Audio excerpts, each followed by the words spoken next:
अब खबर बदायूं के इस्लाम नगर क्षेत्र से है, जहां बदायूं में बसपा सुप्रीमो मायावती ने सोमवार को इस्लाम नगर के कांदरपुर में चुनावी रैली की।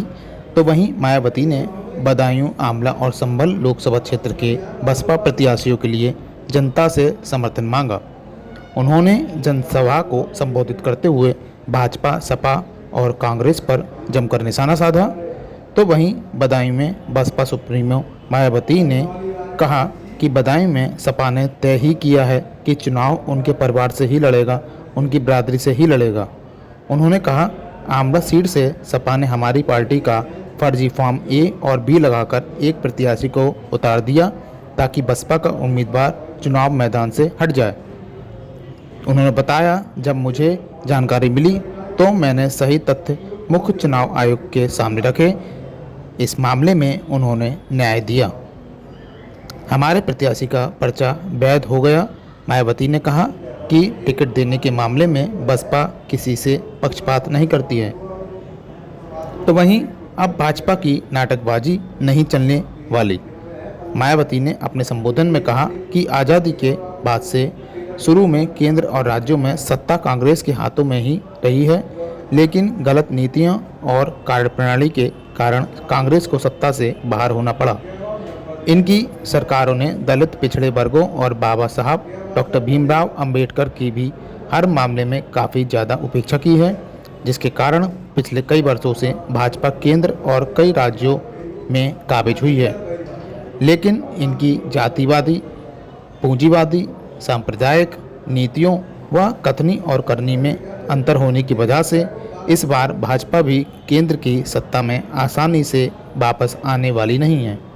उन्होंने कहा कि इस बार चुनाव में भाजपा की पुरानी और नई नाटकबाजी नहीं चलने वाली है और ना ही इनकी गारंटी काम में आने वाली है।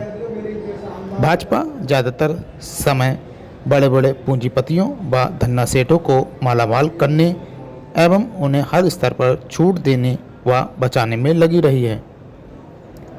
वहीं मायावती ने अपने संबोधन में कहा कि हिंदुत्व की आड़ में हो रही जुल्म जाती। बसपा सुप्रीमो ने कहा कि भाजपा में सरकारी जांच एजेंसियों का राजनीतिकरण कर दिया गया है। भाजपा सरकार में किसान परेशान हैं। बसपा ने अपनी सरकार के दौरान किसानों के हितों का विशेष ध्यान रखा था। उन्होंने कहा मुसलमान व अन्य अल्पसंख्यक समाज के लोगों की हालत बहुत ज़्यादा खराब और दयनीय हुई है।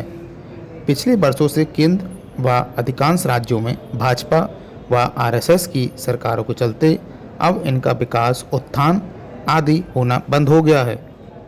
आए दिन हिंदुत्व का आड़ में हो रही जुल्म जाति चरम सीमा पर पहुंच चुकी है। इसी तरीके की ताज़ा तरीन खबरें देखने के लिए और हमसे जुड़े रहने के लिए देखते रहिए अमर प्रभात। अमर प्रभात के लिए आकाश सक्सेना संवाददाता। धन्यवाद। आंवला है तो बदायूं में तो उन्होंने